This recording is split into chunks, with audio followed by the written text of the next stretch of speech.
السلام علیکم ورحمۃ اللہ۔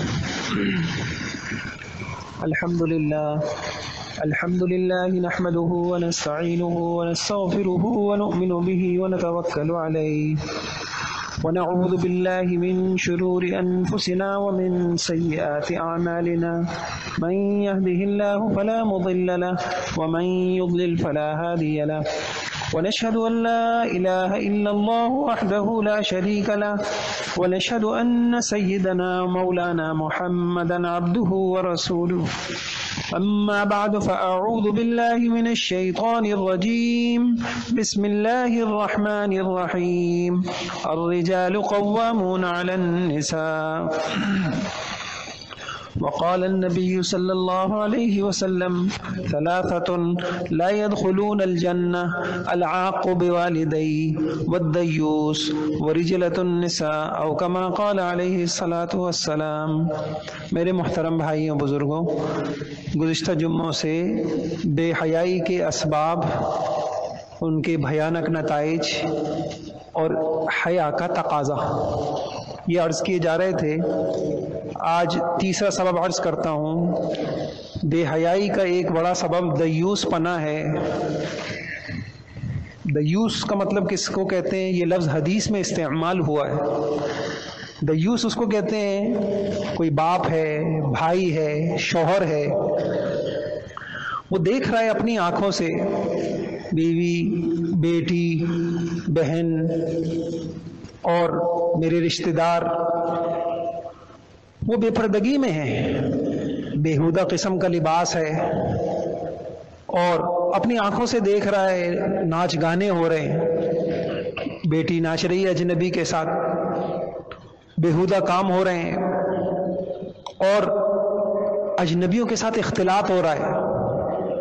نامحرم رشتہ دار ہیں، کزن ہیں، پڑوسی ہیں، ملازمین ہیں، ماتحت ہیں، چوکیدار ہے، فلاں ہے، آزادانہ اختلاط ہو رہا ہے، بات چیت ہو رہی ہے، بے تکلفی ہے، ہنسی مذاق ہو رہا ہے، خلوتیں ہیں، تنہائیاں ہیں، ملاقاتیں ہیں، اپنی آنکھوں سے دیکھ رہا ہے، خاموش، سب گوارا ہے، خاموش، سب گوارا ہے۔ شادی کے موقع پر دیکھ رہا ہے کہ کیمرہ مین آتا ہے، اور بعض اوقات تو یہاں تک نوبت ہے کہ وہ خواتین بھی جو گھروں میں پردہ کرتی ہیں لیکن شادی کی تقریب میں بال بکھیرے ہوئے، زلفیں پھیلائی ہوئی ہیں اور میک اپ ہوا ہوا ہے، اور وہ تصویریں لے رہا ہے، موویاں بن رہی ہیں۔ اب اجنبی یہ سب کر رہا ہے اور بعد میں سب اس کو دیکھیں گے، لیکن برداشت ہو رہا ہے؟ یعنی اگر یہی کیمرہ مین عام دنوں میں آپ کے گھر آ جائے، کسی کے گھر آ جائے، کسی کے گھر آ کے یہ کہتا ہے اپنی بیٹی کو تیار کر دو، میں اس کی مووی بناؤں گا، تو غیرت جاگ جاتی ہے، اور انسان کو ایک غیرت آ جاتی ہے، اور آنی چاہیے الحمدللہ۔ لیکن یہ کیا ہوا کہ تقریبات میں وہ غیرت کدھر چلی گئی؟ تو یہ جو نوعیت ہوتی ہے کہ اللہ نے ذمہ دار بنایا تھا، تو اس کے باوجود ایک آدمی سب کچھ دیکھتے ہوئے اندیکھی کر رہا ہے، لچک کا مظاہرہ کر رہا ہے، غفلت کا مظاہرہ کر رہا ہے، بے پرواہی کا مظاہرہ کر رہا ہے۔ اس کے نزدیک یہ کوئی بڑا مسئلہ نہیں ہے، بیٹی کہیں چلی گئی، راتوں رات کہیں رک رہی ہے، اور اللہ معاف فرمائے کہ بیرون ممالک جا رہی ہیں، اکیلی پڑھنے جا رہی ہیں، کوئی فلاں جگہ جا رہی ہیں، اور بیرون گھومنے کے لیے ٹور ہو رہے ہیں، بچیاں جا رہی ہیں، جی کس کے ساتھ رہ رہی ہیں، کیا کر رہی ہیں، کس سے مل رہی ہیں، کوئی اثر نہیں ہے، کوئی پرواہ نہیں۔ اس کو حدیث میں دیوس پنا کہا۔ جب معاشرے کے بڑوں کا یہ مزاج ہو جاتا ہے، اس معاشرے کو بے حیائی کی لپیٹ سے اور بے حیائی پہ آنے والے عذابوں سے کوئی نہیں بچا سکتا۔ اللہ تعالیٰ نے جو گھر کا مرد ہے اس کو قوام بنایا ہے۔ الرجال قوامون، آپ چوکیدار ہیں، آپ نگران ہیں، آپ کا کام گھر کی خواتین، ان کی عزت عصمت کی حفاظت، چوکیداری کرنا اور آنکھیں کھلی رکھنا، اپنی ذمہ داریوں کو پورا کرنا، اس بات کا احساس کرنا، روک ٹوک کرتے رہنا، لچکدار اور ڈھیلے پن کا مظاہرہ نہ کرنا، اور دیکھنا بیٹی کیا پہن کے گھر سے باہر نکل رہی ہے، بیوی کیا پہن کے گھر سے باہر نکل رہی ہے، کن کے پاس آ رہی ہے، رات کو کہاں سے آ رہی ہے، کن کے پاس اٹھنا بیٹھنا ہو رہا ہے۔ یہ جب کوئی معاشرہ یہ چیز چھوڑ دیتا ہے تو اس معاشرے میں فساد آتا ہے، اور پھر ایسے واقعات رونما ہوتے ہیں کہ بھائیوں انسان آنکھ اٹھا کے چلنے کے قابل نہیں رہتا۔ اور یہ ہو رہا ہے ہمارے گھروں میں، جو نوجوان بچے بچیاں توبہ کرتے ہیں، آپ پوچھیے اللہ والوں سے آ کے، ان کی کہانیاں پوچھیں، اور اگر آپ کا نوجوانوں کی محفلوں میں بیٹھنا ہو، آپ ان سے ان کی کہانیاں سنیں تو اندازہ ہو جائے گا کہ ہم اچھے گھرانوں کے لوگ کس سطح تک، کس پست سطح تک پہنچ چکے۔ میں تو یہاں ممبر پہ بیٹھ کے وہ باتیں بول بھی نہیں سکتا، لیکن یہ چیزیں آتی ہیں، دارالفتاؤں میں آتی ہیں۔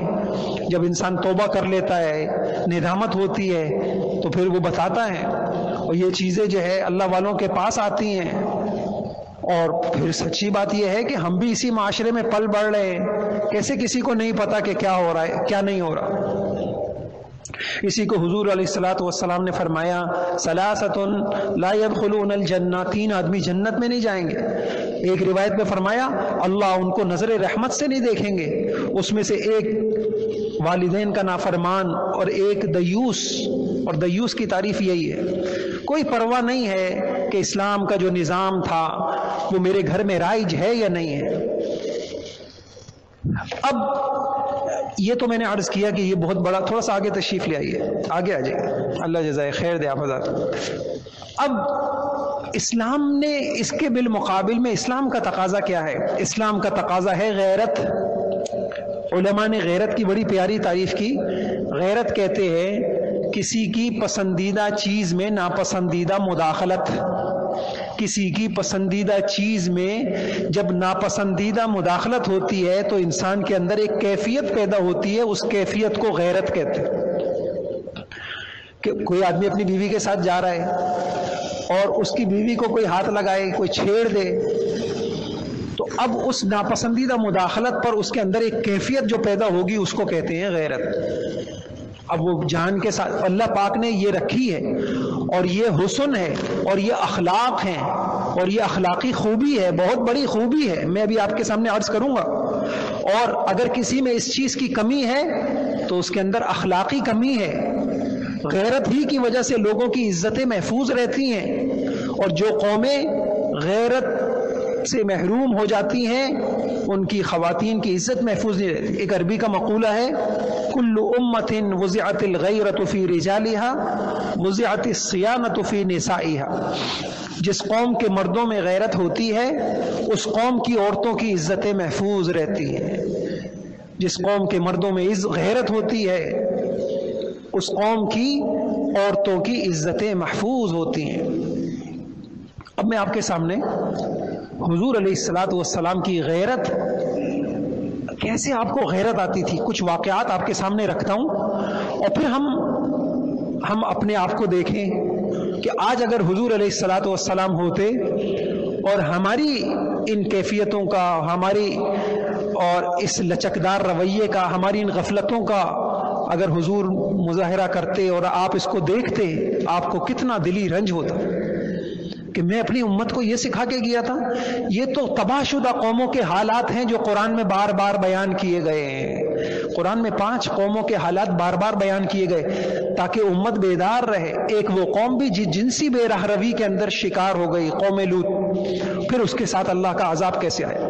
اب دیکھیے حضور علیہ الصلوۃ والسلام اپنے گھر میں ہیں، بیٹھے ہوئے ہیں، ایک آدمی آپ کے دروازے سے سوراخ میں سے جھانکتا ہے، آپ کے گھر کے اندر دیکھتا ہے۔ حضور علیہ السلام تیر اٹھاتے ہیں اور چپ کے چلتے ہیں، اور آپ کا ارادہ یہ تھا کہ اگر یہ کھڑا ہوا ہے تو میں اس کی آنکھ کے اندر تیر گھونپ دوں اور اس کی آنکھ کو پھوڑ دوں۔ غیرت آ جاتی ہے آپ کو، اور آپ ایک دم غیرت کا مظاہرہ کرتے ہیں۔ کسی نے ہماری گھر کی خواتین کو دیکھنے کی کوشش کیسے کی کہ ہم بے غیرت قوم تھوڑی ہیں؟ تو آپ نے دیکھا یہ بخاری شریف کی روایت ہے۔ اب اس سے ہمیں حضور علیہ الصلوۃ والسلام کا ایک مزاج مل رہا ہے، اور ہمارے لیے ایک سنت سامنے آ رہی ہے، اور ہمارے لیے کرنے کا ایک کام سامنے آ رہا ہے کہ مردوں کے کام کرنے کا کیا ہے۔ اور پھر حضور صلی اللہ علیہ وسلم کی قولی حدیث ہے، آپ نے فرمایا من اطلع فی بیت قوم بغیر اذنہم فقد حل لهم ان یفقعوا عینہ، جو آپ کے گھر میں جھانکے آپ کی اجازت کے بغیر، آپ کے لیے حلال ہے کہ آپ اس کی آنکھ پھوڑ دو، رحمت للعالمین ہے، لیکن حضور علیہ السلام یہ ہمارا دین فطرت ہے، اور ہر اچھائی کوئی ایسی خوبی نہیں ہے جو اس میں بیان نہ کی گئی ہو۔ تو ہمارے نبی بتا رہے ہیں کہ اگر آپ نے یہ مزاج دیکھا، آپ کے لیے جائز ہے کہ آپ اس کی آنکھ پھوڑ دو۔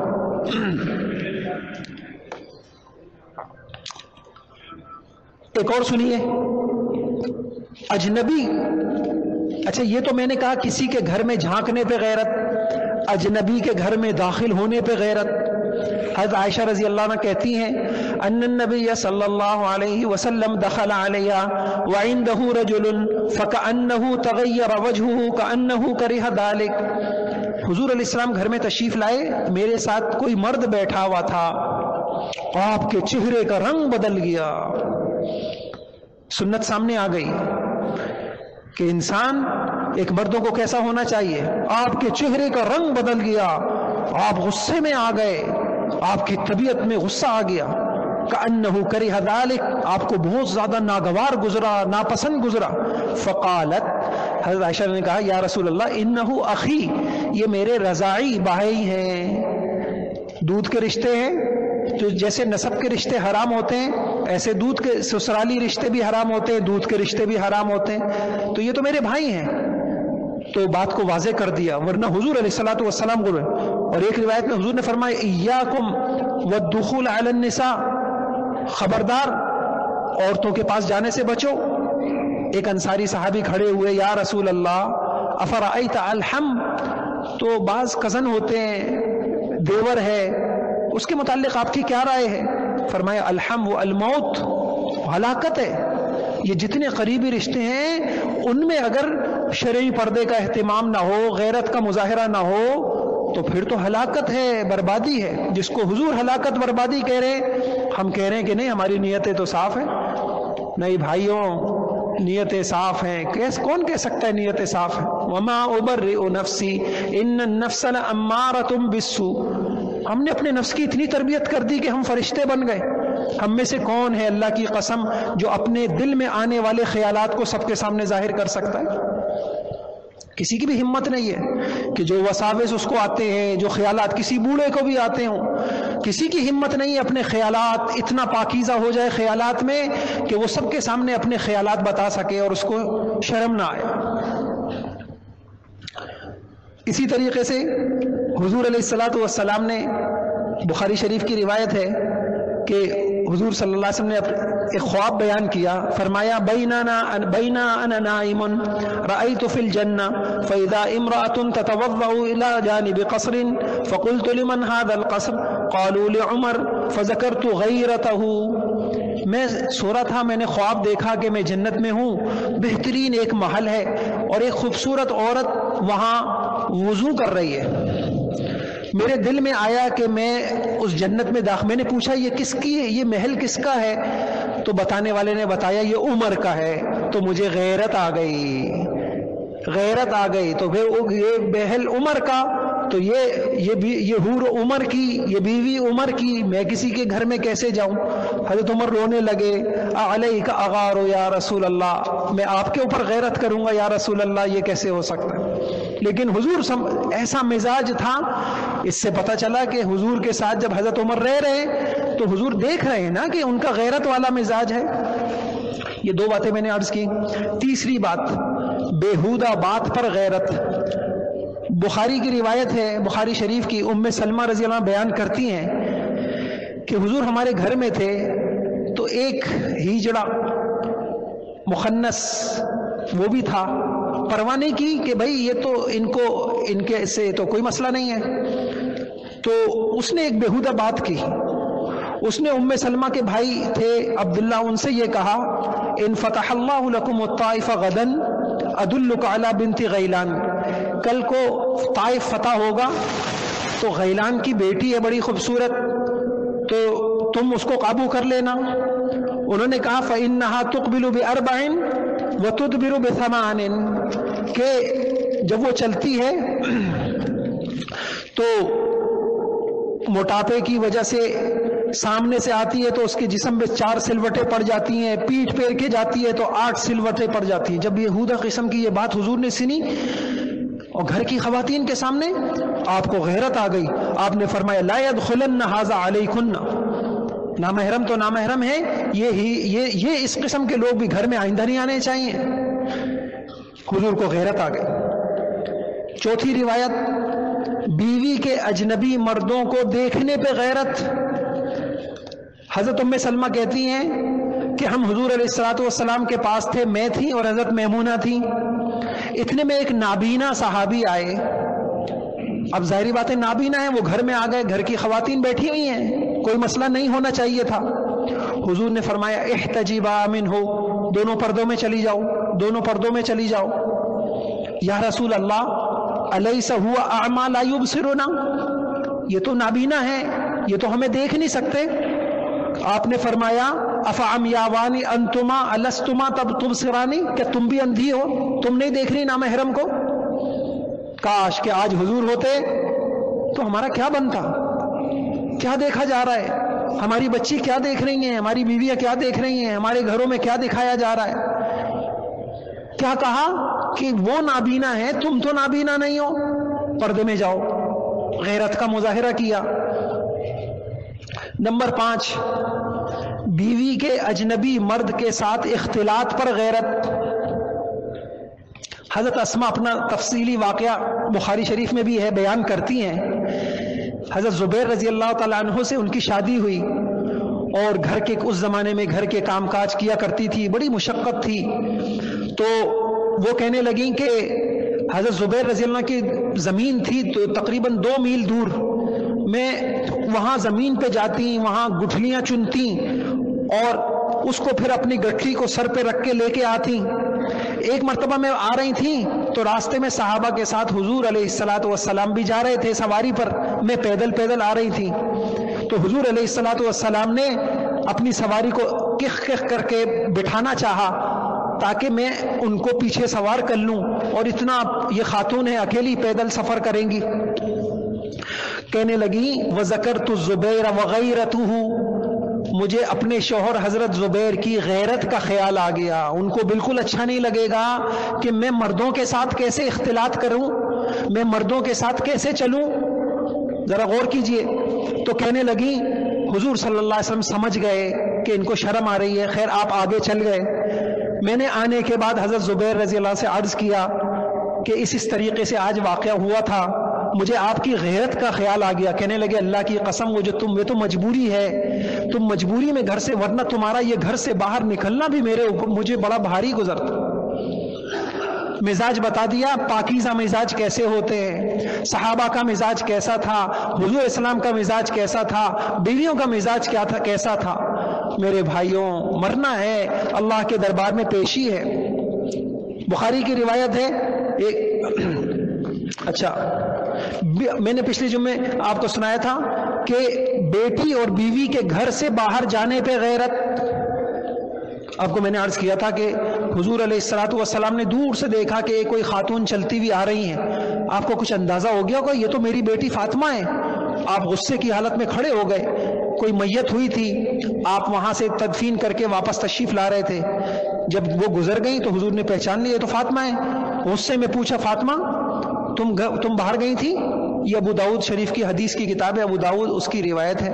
فاطمہ باہر گئی تھی اور تم کہاں گئی تھی؟ آپ صلی اللہ علیہ وسلم نے غصے سے پوچھا، اور شاید تم خدا مقام تک یعنی تدفین کے لیے قبرستان تک گئی تھی؟ کہا نہیں یا رسول اللہ، میں آپ سے سن چکی ہوں، ممانعت سن چکی ہوں، میں کیسے ایسا اقدام کر سکتی ہوں؟ اگر تم گئی ہوتی تو میں تو ایسا معاملہ کرتا تمہارے ساتھ۔ آپ نے غیرت کا مظاہرہ کیا، امت کو تعلیم دی ہے، ہمارا ایک نظام ہے، ہم مسلمان ہیں، ہمارا ایک نظام ہے، ہماری ایک معاشرت ہے، ہم غیروں کی طرح نہیں ہیں کہ جہاں آج قانونی فیصلے ہو رہے ہیں کہ لڑکا لڑکے کے ساتھ نکاح کر سکتا ہے، کوئی پوچھے نہیں، لڑکی کے ساتھ نکاح کر سکتی ہے۔ وہاں عدالتوں میں فیصلے دیے جا رہے ہیں کہ کہ بیوی بھی کسی اور کے ساتھ جائے تو جا سکتی ہے، فیصلے دیے جا رہے ہیں، یہ وہاں کے عدالتوں کے فیصلے ہیں۔ نہیں بھائیوں، ہم مسلمان ہیں، ہم قبر پہ یقین رکھتے ہیں، خدا کے سامنے پیشی کو مانتے ہیں، ہمارے پاس قرآن ہے، ہمارے پاس قرآن کے احکام ہیں، ہمارے پاس حضور کی زندگی ہے، ہم حیوان نہیں ہیں، ہمارے پاس پورا ایک پاکیزہ نظام ہے۔ ایسے ہی ابو الصائب، یہ بھی مسلم شریف کی روایت ہے اور بھی حدیث کی کتابوں میں ہے۔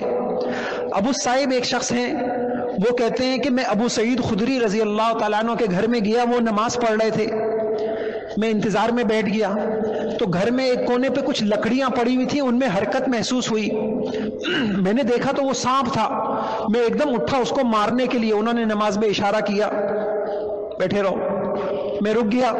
جب وہ نماز سے فارغ ہو گئے تو وہ کہنے لگے یہ جو کوٹری ہے گھر کے اندر دیکھ رہے ہو؟ انہوں نے کہا جی دیکھ رہا ہوں۔ کہا یہاں ہمارے ساتھ ایک نوجوان رہتا تھا، اور خندق، جب غزوہ خندق ہوا تو خندق کے موقع پہ اس کی نئی شادی ہوئی تھی، تو وہ دوپہر میں حضور علیہ الصلوۃ والسلام سے اجازت لے کے گھر آتا تھا، تو حضور نے اس کو کہا ٹھیک ہے گھر چلے جاؤ، لیکن آپ اپنا اسلحہ لے لو، بنو قریظہ نے غداری کی ہے، کہیں وہ آپ کو نقصان نہ پہنچائیں۔